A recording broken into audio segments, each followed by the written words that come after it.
Hey guys, it's Marshall with you again, and I'm making a video today at a special request.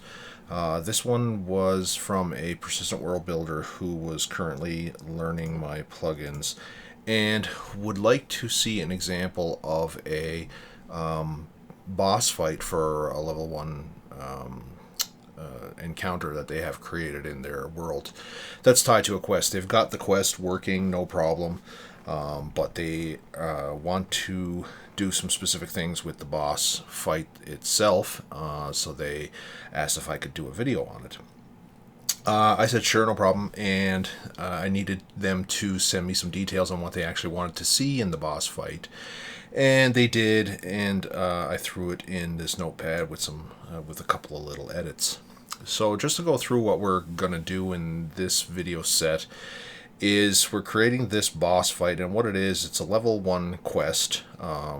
Again, this is just right out of the email that I copied, and it's aimed for players who have some armor and weapons, as well as food. And in this person's particular persistent world, their food is how they heal. And the boss encounter is actually a vampire, and it should be roughly 5 minutes long. That might be a bit of a stretch for a level 1 fight, a 5-minute fight for a level 1 stretch, but we'll try and get it as close as we can to that. I can see it being 2 or 3 minutes long, sure, but maybe 5 might be a bit of a stretch with the simple phases that we have here. But it requires the player to be well prepared, but not constantly dying or using massive amounts of food. So that tells me that they could potentially use a little bit of their healing in this encounter. So what I'm doing is I'm just going to throw down a couple of potions of healing for me to use to simulate, healing up a little bit. The quest is intended to get the player familiar with how their project will work, and for bosses and quests, and as well as a good starter quest to earn some gold. So that's fine. I'm not going to do the quest. I'm not going to create the quest at all, because they've told me that their quest itself is working. So all I'm going to do is the boss encounter. I'm just going to disconnect the quest altogether and just create the boss encounter. So as you can see here, they asked that it be broken up into 4 stages, where stage 1 is basically the vampire spawns, does some laughing, says some words, and starts a bit of a fight. And then stage 2, they actually requested that stage 2 and whatnot would be at a particular percentage of health. Now, I already had a discussion with this world builder about this, and when I explained the issue with doing things at a particular creature health and the direction I took with the special effects plugin, they understood, so they said that it was actually going to be okay. The issue with the stock NWN2 engine and doing things with particular percentages of health, firing events at a particular percentage of health, that actually can cause problems. When I was creating the special effects plugin, I tinkered with this a little bit, and it turned out that it just wasn't feasible. It wasn't reasonable to do, and here's the reason why. And I'll just show. If I have a monster who's at 100% health, and if it's just a fighter that's hitting him, doing 5-10 damage each round, eventually they'll get to like 75% health, and you could fire an event, event 1, and you could do the same thing at 50% and whatnot. The problem with this is that there are a number of spells in Dungeons & Dragons or in NWN2 that can bring a monster down to like 1 hit point or very low or almost dead. And the problem with doing that is if you end up putting something like this in and a wizard comes along and casts a spell and knocks the creature down to 1 hit point or whatever, you could miss events. The events may not get captured, and that's the problem with it.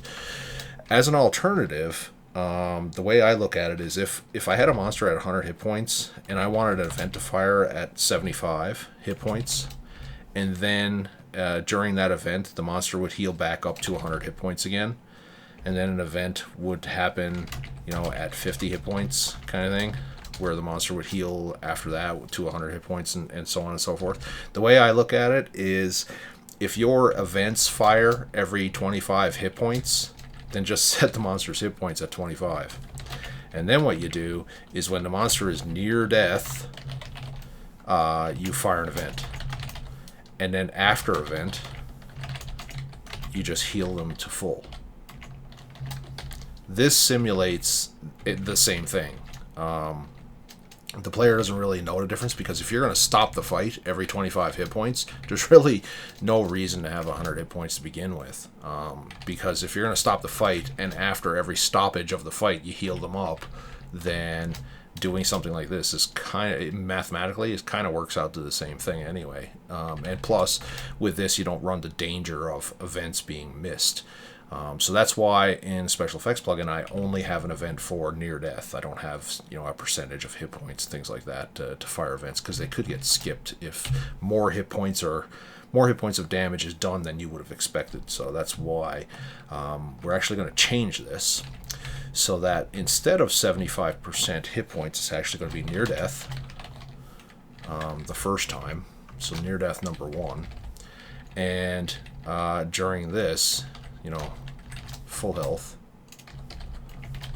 which is automatic when we use the effects plugins after we stop a fight, and we change the faction of a mob, of a boss, to be non-hostile, and this one will be near death number 2.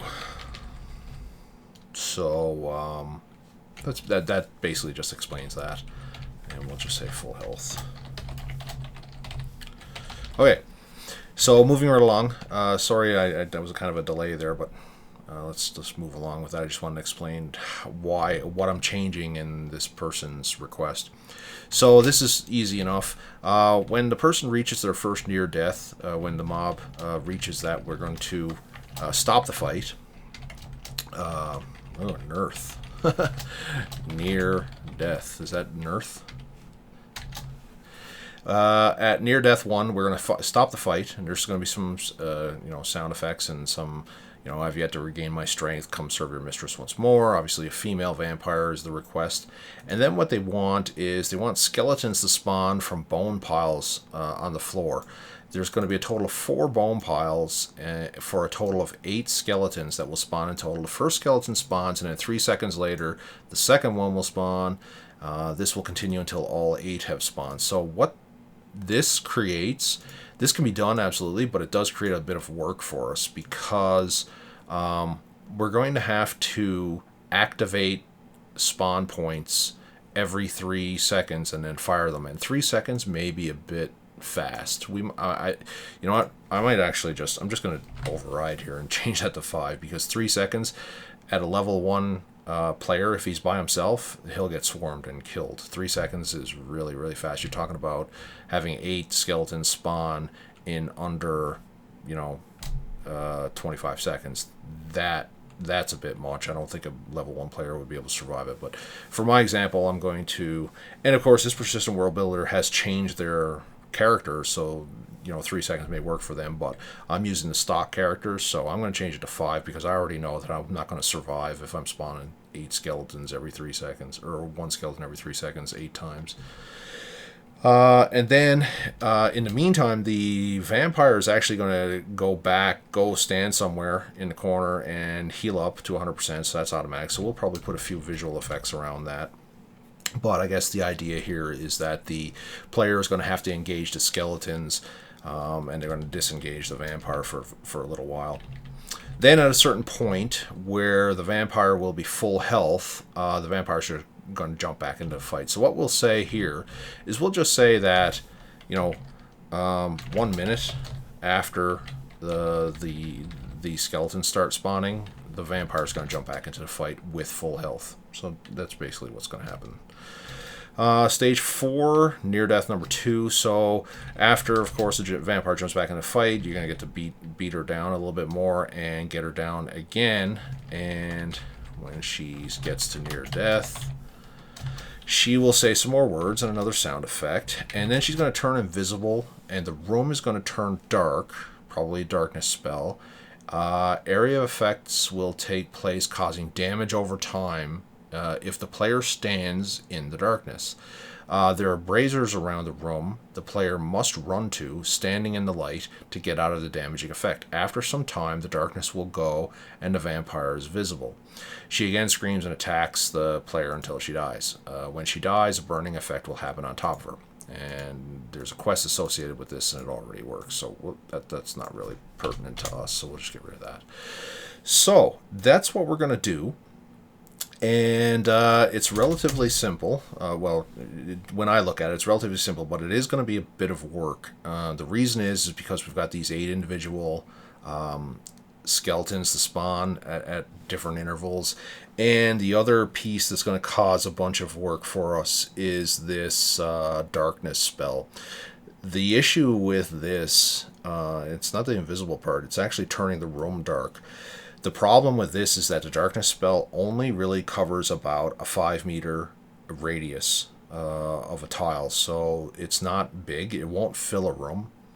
So what I'm going to have to do is I'm going to have to create multiple darkness effect areas around the room to kind of engulf the whole room, except for the little brazier areas. Now, if I didn't have these brazier areas, what I could do is I could just have, a couple of darkness effects around the room and one giant area of effect damage, filling the whole room. But the fact that we want these safety braziers in the room means I'm going to have to do smaller AoE damage over time, in particular spot points around the room, and that's going to create a bunch of work too. So while not complicated, this is going to create a bit of work for us, but that's what we're going to do. So we'll get started with it, and I'll do that by showing you what I've already got. Based on this request, I just kind of had to guess at what an area would look like. For this, it's obviously some kind of crypt underground. So I just made an area here, and what I've done so far, obviously I've got all the plugins and everything installed and configured. I've got Mr. HB Man set up, so this area is ready for spawning, and I also threw down a couple of potions of healing for the character to pick up when I log in to this area. And this is just kind of a staging area where I can rest and make sure I'm full hit points before I start and all that stuff. Then I figure I'm going to enter the actual room where we're going to do this encounter, and I envisioned it looking something like this, where there's like a kind of a throne area where we'll first spawn the vampire, and these are the safety braziers where the player can run to so that they can be safe. And then I just put down these 4 little skeleton piles around the room. Now again, this room may look nothing like what the Persistent World Builder had in mind, but it's good enough to serve the purpose of what we're trying to demonstrate, and that's just how the special effects plugin works for this particular request. So obviously it'll probably look a lot different, but it gets the idea across. So I've also gone ahead and created a couple of creatures for this encounter, because a level 1 skeleton and a level 1 vampire that doesn't come stock built into the game. So I've actually had to tune these guys a little bit, and I've made a female vampire and a skeleton blueprint specifically for this encounter. With a bit of work and a bit of experimenting, I found something that kind of will work for a level 1 fighter or level 1 character. I don't know if a bard comes in or a sorcerer maybe will probably get their butt kicked, but a fighter for sure can probably get through this fight without issue. So I created those guys ahead of time too, so that's all set up, and we'll be spawning those. So without further ado, we'll continue with what we want to do. Now, the way I do my boss encounters like this, I'll actually kind of break it down and figure out what I actually need between monster AI, and in this case it'll be vampire AI.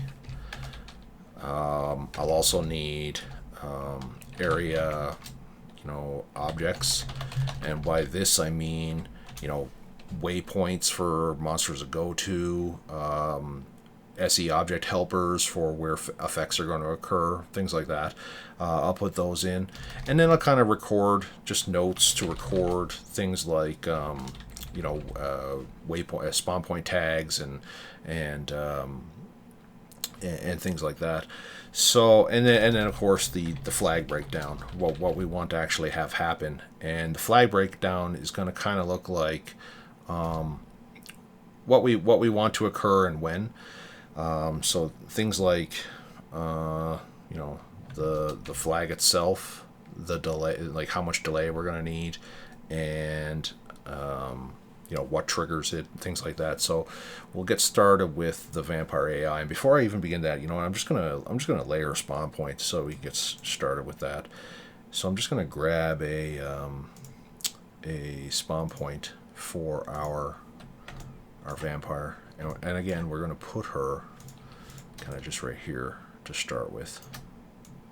So this is where she starts, and we'll fire up spawn plugin on her, and we'll just say vampire add. Now I want her to trigger when the player gets nearby, so I'm going to set her to have a trigger spawn, and I'm going to have her have a spawn in effect. VFX,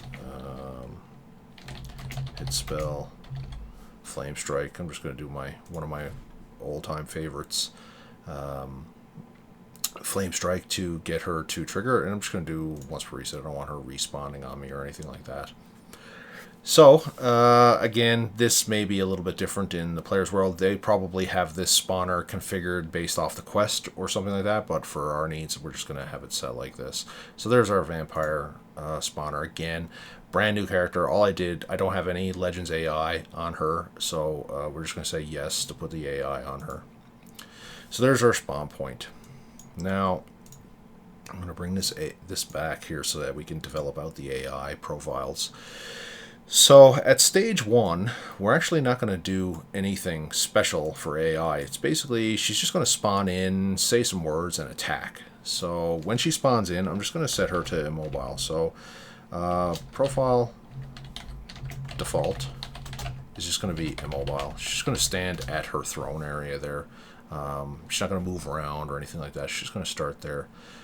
Stage 2, the fight stops, and she's going to summon her skeletons to do battle, and she's going to kind of stand back somewhere to heal up and watch the fight.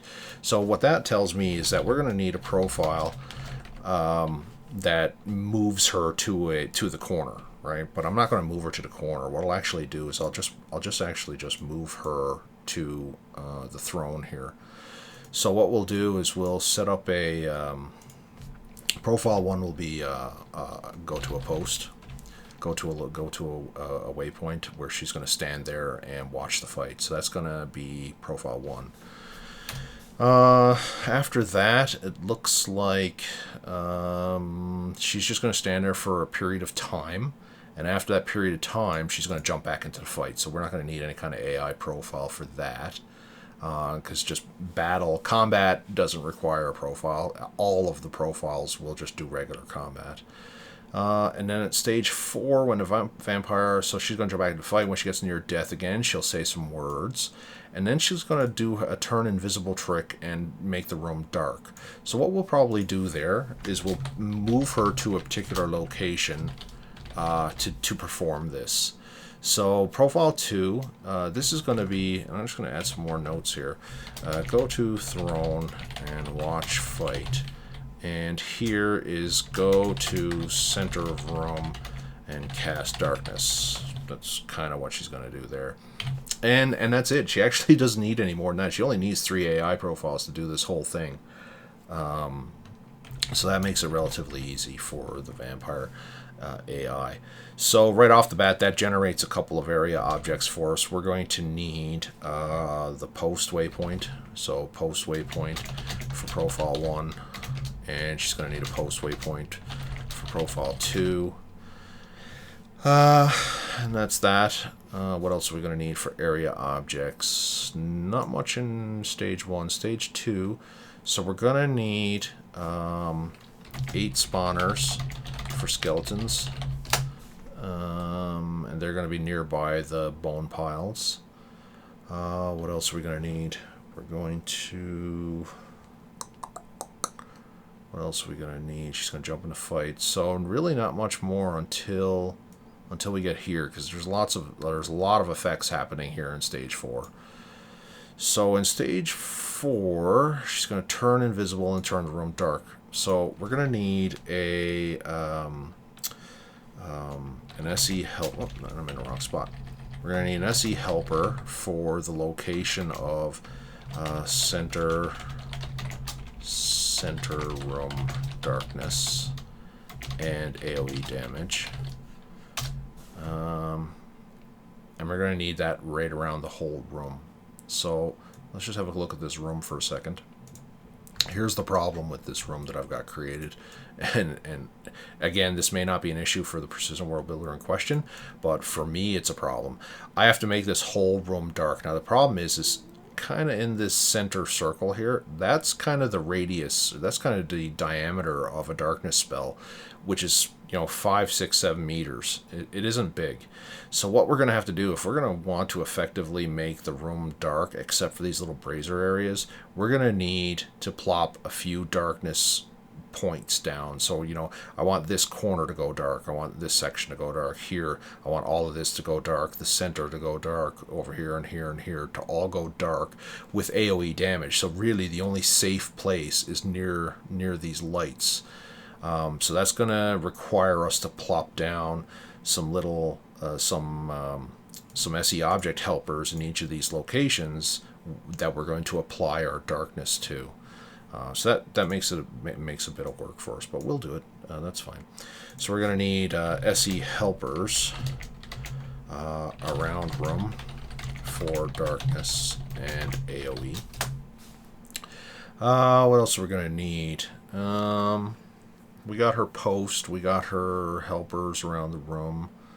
And after some time, she goes, screams. Okay, so that's really going to be it. We don't need much more than that. So, in our notes, we're going to need the vampire spawn point tag. We're going to need the skeletons spawn points tag. We're going to need the SE. So we're going to need a darkness. AoE helper tags. We're going to need the vampire's tag itself because she's going to do some invisibility tricks and stuff. And I think that should be enough. Okay, so let's lay all those objects down. First thing we're going to need is, let's just do the AI profile. So I'm going to grab her spawn point here and set up her AI on it. So that's going to be here, and we said her default AI is going to be immobile, so she's just going to start immobile. Her second AI is going to be go to throne, and we'll call that Vamp Throne. I'm going to make a copy of that because I'm going to need that name. I'm just going to toss it over here in my notepad. And I'm going to need a go to center room. And that's going to be Vamp Center. I'm going to grab that name too because I'm going to need it. I'll just throw that in my notepad. And that's our profiles. This is very simple. So our profiles are done. We'll pull this back over, and we've got all of this done.